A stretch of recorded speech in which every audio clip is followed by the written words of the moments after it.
Greetings, dear ones. I'm Kryon of Magnetic Service.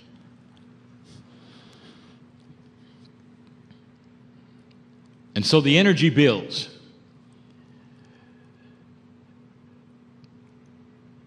It is not seeable. For the three-dimension reality that you live with doesn't let you see who you are.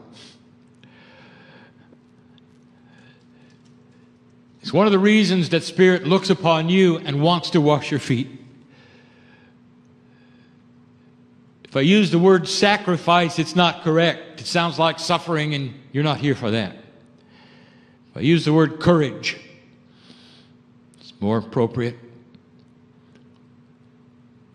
Then an entity that is God and part of the creative source would take themselves and rip away the very knowledge of who they are. Some would say dumbing themselves down so they had no idea that they were even part of God. To walk the planet in corporeal form on purpose, with permission. And that's who you are. And in we come yet again, asking you to remember. To remember. To remember. Old souls are awakening. And what is it you wake up to? You wake up to perhaps a feeling, an intuition that there is purpose here. And then the three-dimension part of your logic will take you to the next part of that, and you'll say, and now what is it I am to do? And before you, there is a list. One that is linear. Shall I write a book? Shall I channel? Shall I travel? Shall I heal? And so many times we've said, dear human being, none of those things are what Spirit wants for you. Not really. Oh, you might do them. But Spirit wants you to remember. In the remembrance comes light. In the light comes a change in the planet because you are there. Again and again, we return to that which is the metaphor of light and dark, and how you change a darkened room with just one match. That's what you're here for. And if you spend your life thinking you are less than, or wondering why you were born, or feeling somehow it should be better,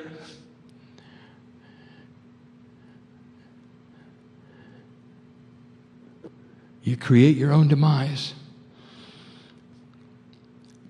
For you'll go back to that place where you came, which you call death, and wake up on the other side of the veil with me, and you'll hardly wait to get back, saying, maybe I'll give it another shot, maybe I'll wake up this time, maybe I can do something for the planet. Well, we're saying, why don't you listen now? Well, there are things you can do now. And we've said it before, and we've said it before, and we've said it before. You leave this place and you walk into dark areas and you know where they are, whether they're at home, whether they're at family, whether they're at work, whether they're with friends, and all you have to do is hold the light. You become compassionate. Have you ever tried to argue with a person who's compassionate? Have you ever been angry and gone into a confrontation and you expected anger back and what you got was surrender? Where a human says to you, I'm not angry. And you are. And the human says to you instead, I surrender to you. I'm vulnerable. in front of you. Because I feel the love of God in me. Let us not be angry again. And what do? It just dissolves you, does it not? And all that anger and energy, and it just goes away. And you just met a light worker who was able to change you because they were different. Do you see how this works? Now that's work. And that's what you came for. To change your countenance. To be more compassionate. To hold light. There are so many questions asked. The hows, the whys, the reasons. And they've been asked for all of these years, and we attempt to answer them the best way we can. And here is another channeling, yet another channeling, where we endeavor to explain the unexplainable. Unexplainable to those who stay in the box of 3D. Many times the answers are not what you want to hear. We're crying, how do I do this? And we say, you just do. That's not good enough. It's not an answer that you can work with. And yet that is the answer. And so let us start to pull these things apart. To give you metaphors, ideas, explanations on some of the hardest issues we have ever brought. And we continue to do this. There's someone here who needs this today. Oh, dear ones, before we start this process of teaching, again, where do you stand here? Is this real to you, or is it the man in the chair pretending? Again, I plead with you. What if it's real? What if there are messages coming from the other side right now? What if an entourage pours into this room that you can feel and touch? What if it includes those you've loved and lost? What if it does? What if there's a dispensation right now of grace that would allow you to tune in a way you never tuned in before? What if this was all correct and true? What if there's healing right now being sent to you? And if there were, is it worth it to harden your heart and miss it? Is that what you want? What does it gain you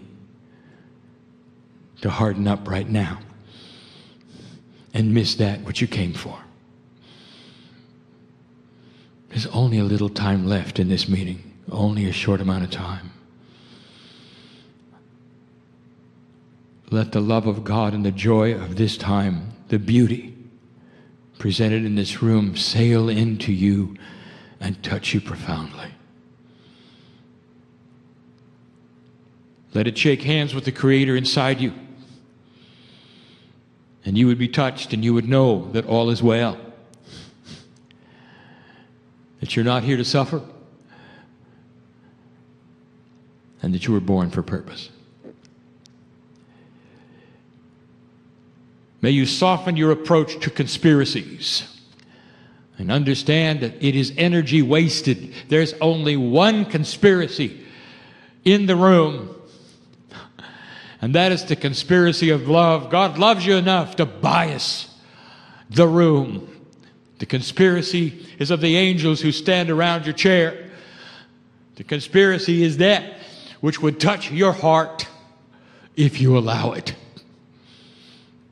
And past that, nothing else matters.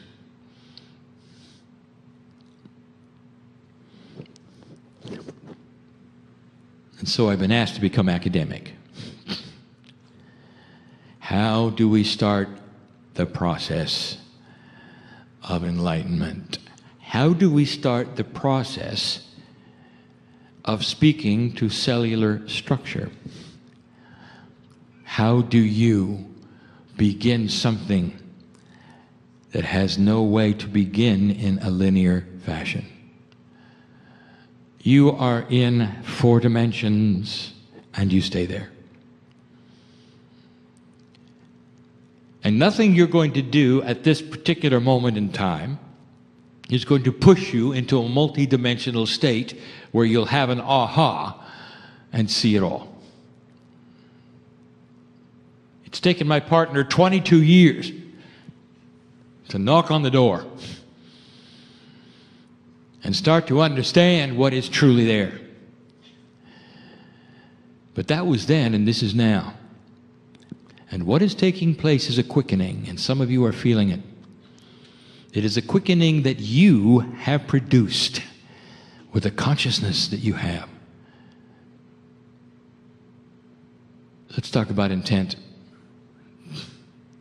We have discussed intent many times. It is the beginning. And what are you intending to do, and what is the process? We have mentioned it before. There is a body intelligence called innate. This represents a quantum field around you, which is the culmination and the summation, that is to say, the sum of the parts of the energy of the DNA.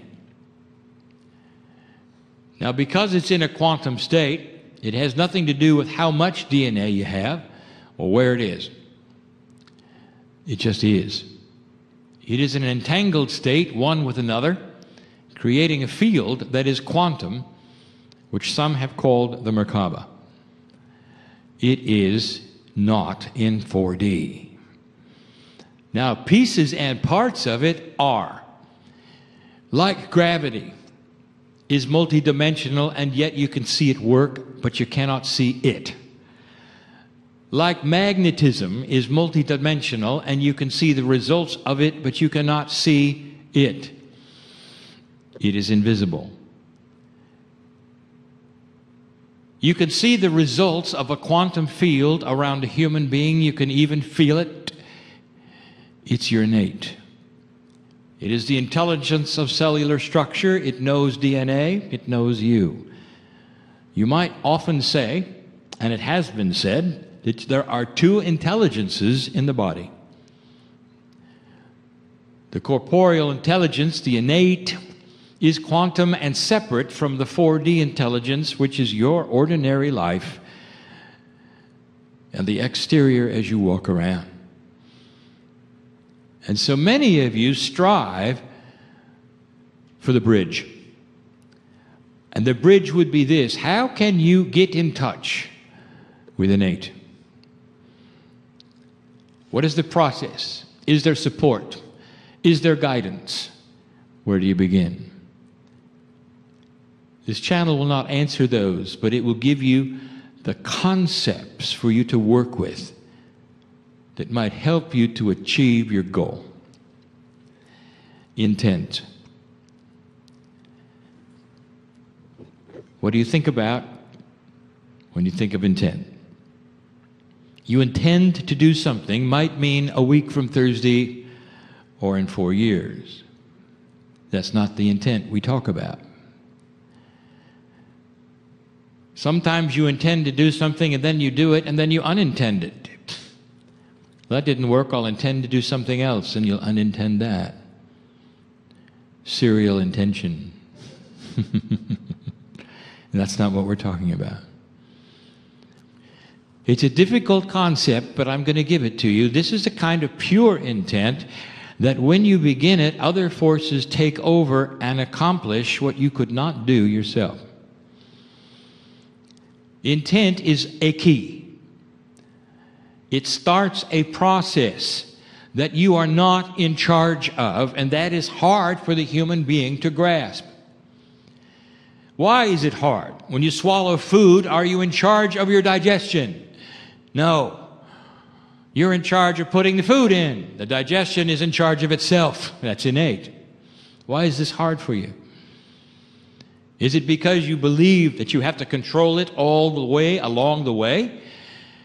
So if you're going to make a spiritual intention, you want to know what the next step is there, and then the next step, and the next step, so you're in full control? Or is it good enough to start the process and let the love of God do the rest. That requires some surrender. Oh, mature one. Intent. Think of it this way. You're standing on the edge of the pool. You have four-dimensional intent to jump in the water. That intent then manifests itself in action. You jump as hard and as high as you can. At that moment, it's pure intent. There is no turning back. And the energies around you take you to the pool, and that's gravity. Once you leap, you don't go back. And this is the metaphor of pure intent. 22 years ago, I gave my partner a concept, and we wrote it in book 1. Released years after the concept was given to my partner, where he struggled with it and would not release it because of the word implant. 3 years, he would not release it. I gave it to him in '89. Published the book in '93. Took him 3 years after I gave it to him, thinking about it, dismissing it, saying it was not correct, wanting us to channel it again.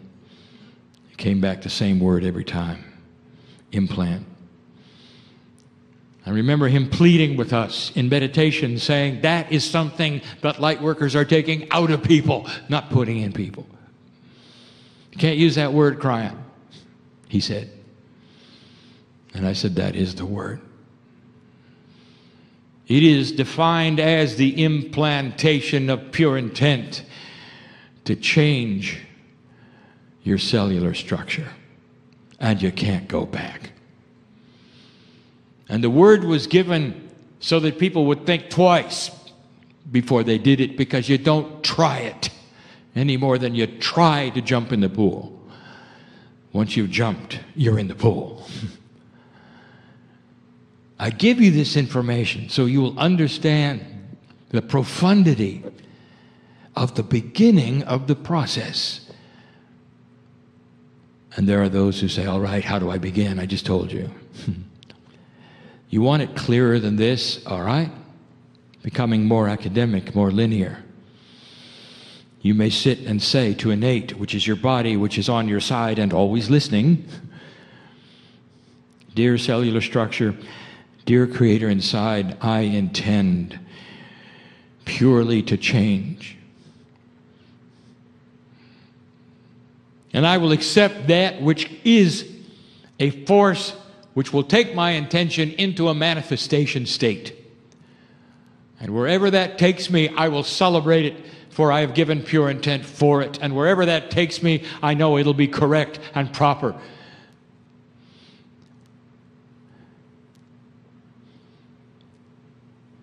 And I'll try to understand. And it may take me to places which are dark for a moment, and I'll try to understand.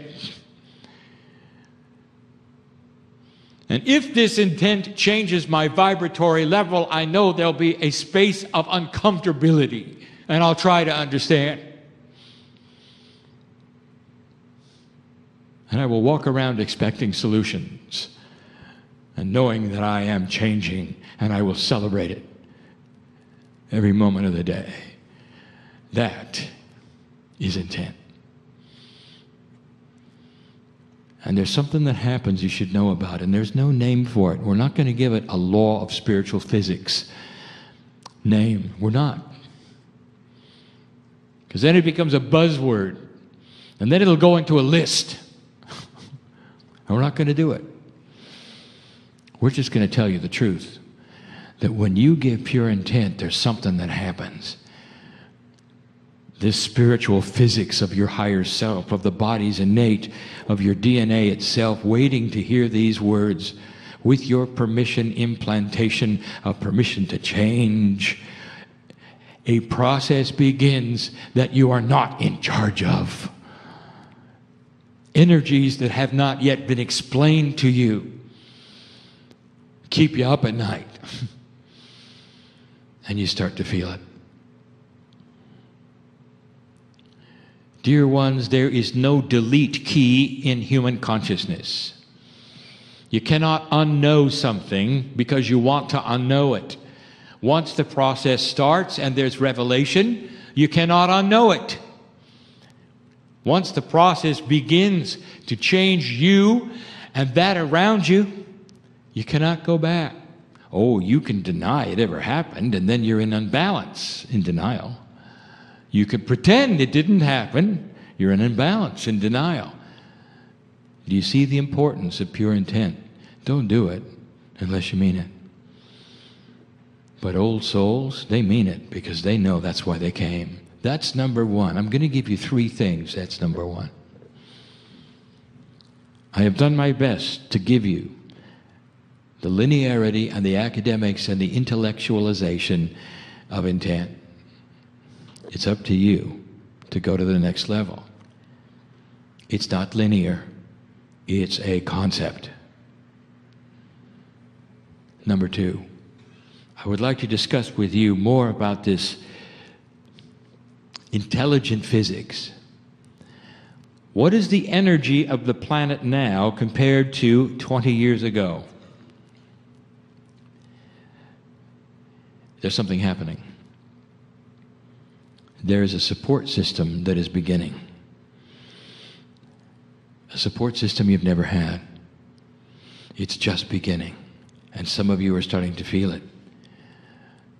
And we mentioned it, and those things which are conceived in compassion are going to work. Those things which are conceived in unity are going to work. And they didn't necessarily work 20 years ago.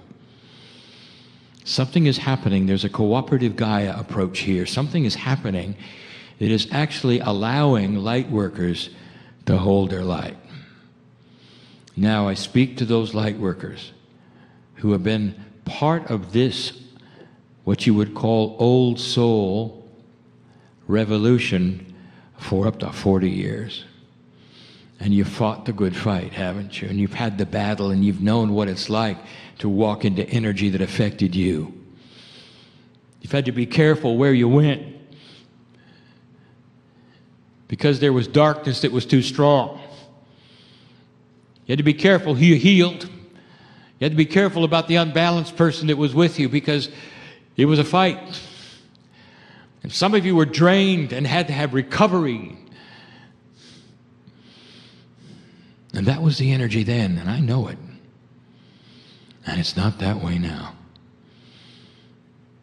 Some years ago, we started to tell you that your light is stronger than any darkness. Some years ago, we started to give you the principle of the light worker, the lighthouse.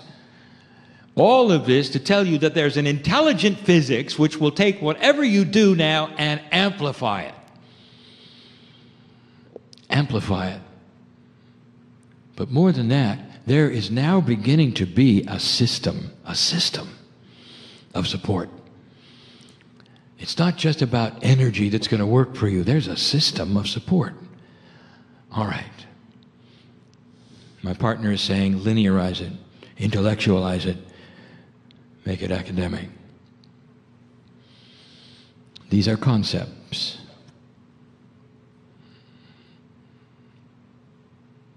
The tree is life. It does not have the kind of a consciousness of will that you do, but it is life. It has life force. It has reproduction.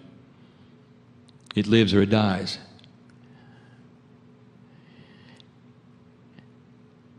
The tree is in the forest, not knowing whether it will be a tree for long.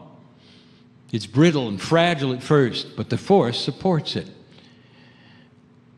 For the tree finds out quickly that there's dark and light, there's sunshine. There's soft earth where the roots can go. There are insects that will actually feed it. And it somehow feeds them. There's an ecology, a system that supports the tree. The tree does not stand alone.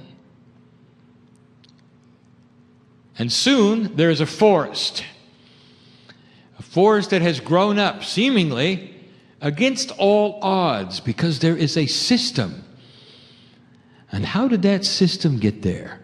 Carefully. Through a long time of shift and change in order to fine-tune it so it was perfect.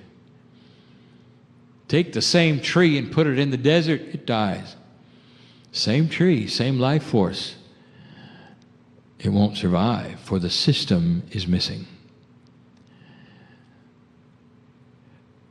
The light worker is now in a position where the system is beginning to work. And here's what it means, and my partner says, become more linear and more academic. You give intent. The process begins. Like the tree, you're planting yourself in a system of manifestation. The system begins to support you more than any time in history of humanity. And the support comes in synchronicity. You can count on it. Synchronicity is that against all odds you meet those other individuals or run into situations which know you and help you, and you have it in plenty of time. Taking away fear. Taking away fear. Do you know what happens when you fear? You break synchronicity completely. Did you know that? Here comes pure intent. Here comes the system, and you say as the tree, but what if it doesn't work? What if the soil isn't soft? What if the sun doesn't shine? What if? What if? And humans do this, and it interrupts the synchronicity. The system can't work when you're in denial of your power. Can't work. And so what am I teaching here? You got to trust the system. You give intent. And here comes this intelligent physics. Your body starts to react. Things start to happen with you. The quantumness of you actually cooperates in the quantumness of Gaia with other human beings, and you create the fields you can't see. And you run into people you never thought you'd meet. And together you solve each other's problems. That's just the beginning.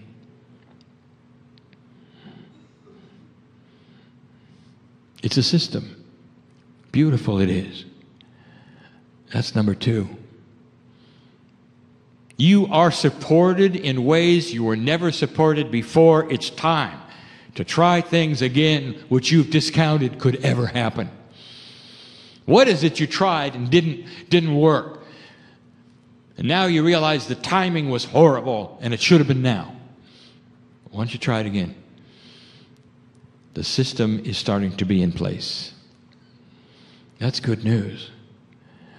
Do you realize what I'm saying? All that you have asked for regarding the shift of this planet Earth and the vibratory changes that you have wanted are starting to fall into place. Look around the earth. Look what's happening. Civilizations, cultures, casting away the old, not even knowing where they're going, but sure it'll be better than where they came from. That's new. There's a system beginning on the planet. That's new. Number 3. I've just shown my partner what it is. And he's saying to me, don't go there unless you're linear. I can't, because the process is not linear. It's called guidance. Here's the question asked by every human being who hears the message, and it says, all right, I've given intent. I'm part of the system, and here I sit. How do I know what to do?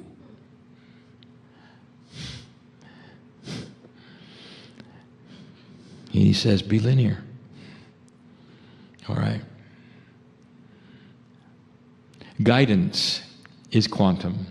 Therefore, It is not going to appear to the human being as the human being expects it. If you want guidance from Spirit, what in 3D do you expect? Signs? Voices? Writing?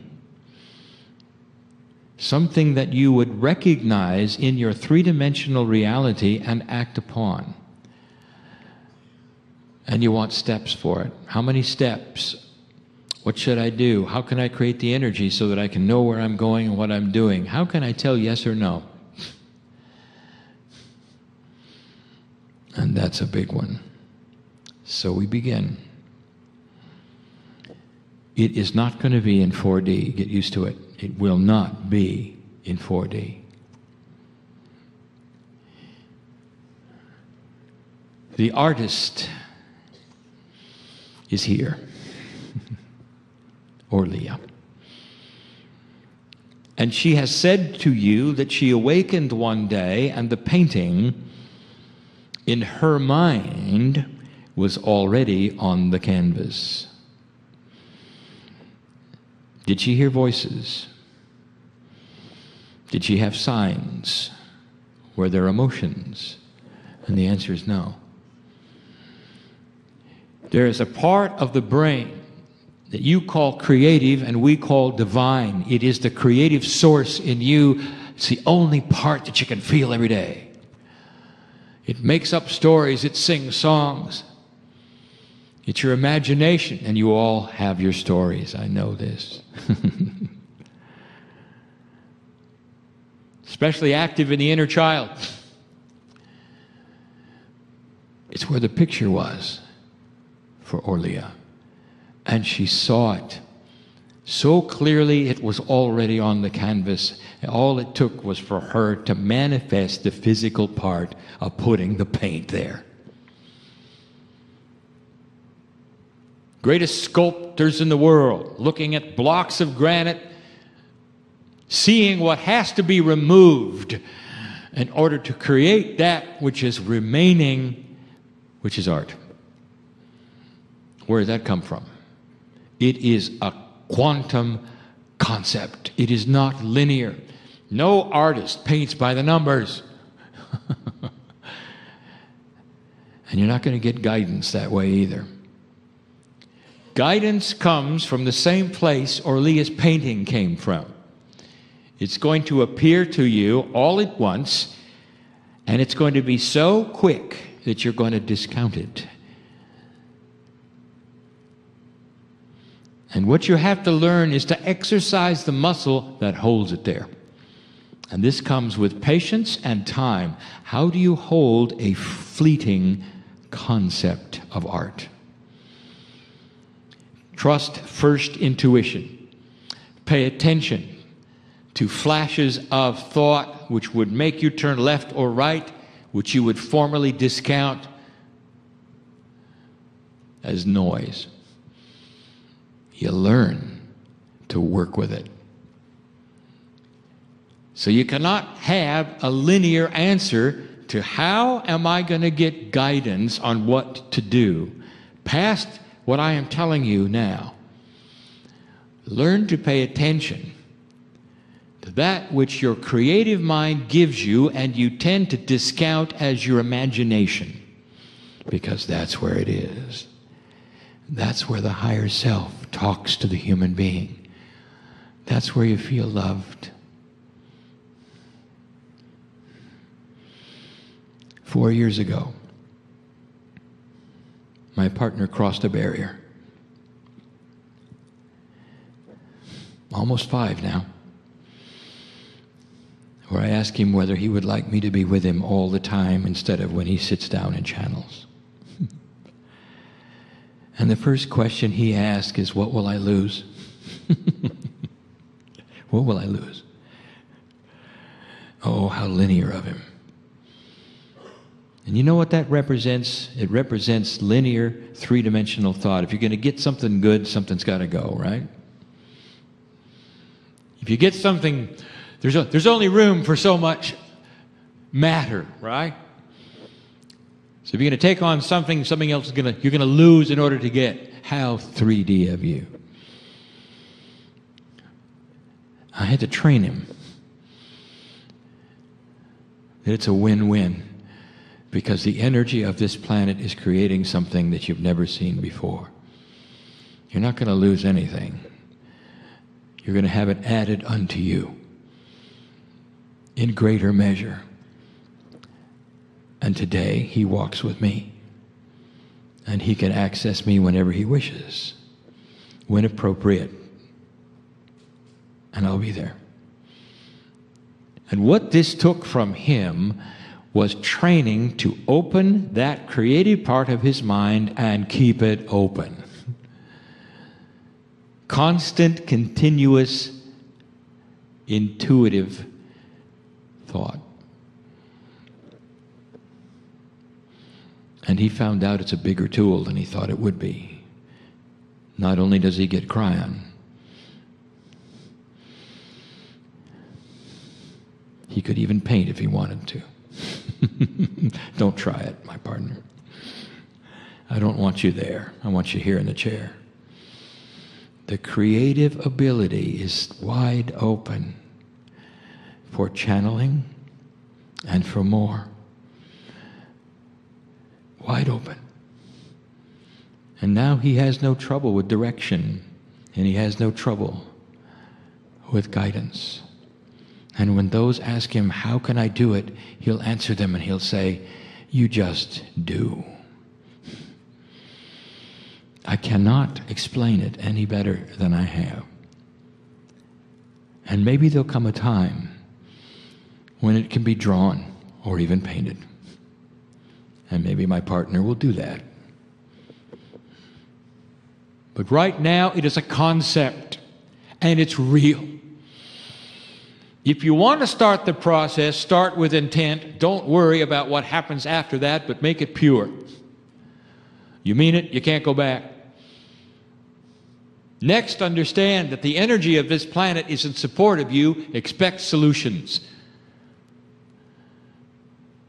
Do you know what's going to happen when you're in that state? You become a creator. Manifestation starts to visit you.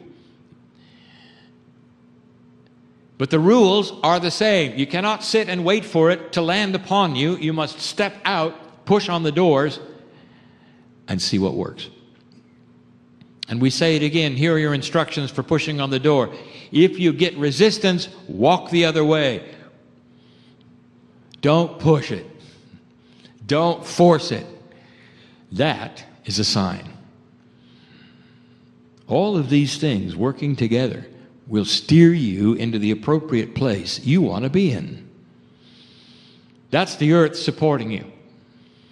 Watch what you think and what you say, because you are in creative mode. If you say, I'm always tired, the universe will be happy to make you always tired. If you say, I knew that would happen, it always does, the universe will cooperate and it will always happen. Do you understand what I'm saying? You can create whatever you want. Now you have to start thinking differently. The man cuts you off on the freeway. Think differently. Bless him. I'm sorry he's having a bad day. Can you do that? And if you don't, you're going to manifest very clearly what you don't want. Fear begets fear, anger begets anger. You can generate them, manifest them, put them upon yourself. You're a grand creator, especially in creation mode, because the earth is going to support what you want. Finally, guidance is going to come from the creative center of your mind, that part that paints pictures, sings songs, does poetry. That is the message, dear ones, this day. Now, what are you going to do with it?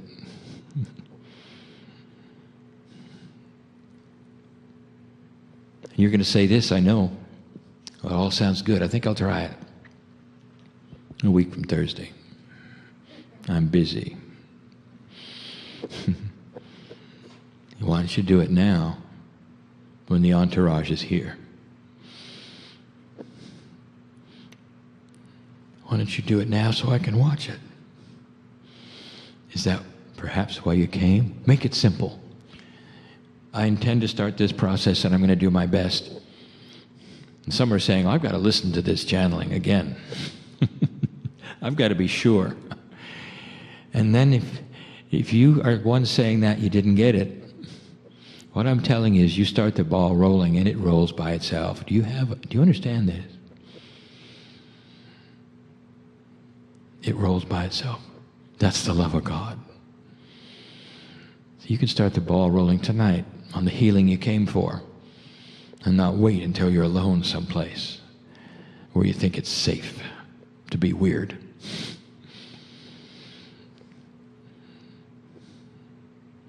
That's why I'm here. For I am Kryon in love with humanity, but I am aware of the quickening. And you've never heard me say it before. Do it now. Don't wait. For now is a good time to plant the seeds of peace on this world. And so many generations from now, you may actually meet your Pleiadian brothers and sisters. When they come down and they look just like you. And they say, job well done. And that is where it's going. Light worker. And so it is.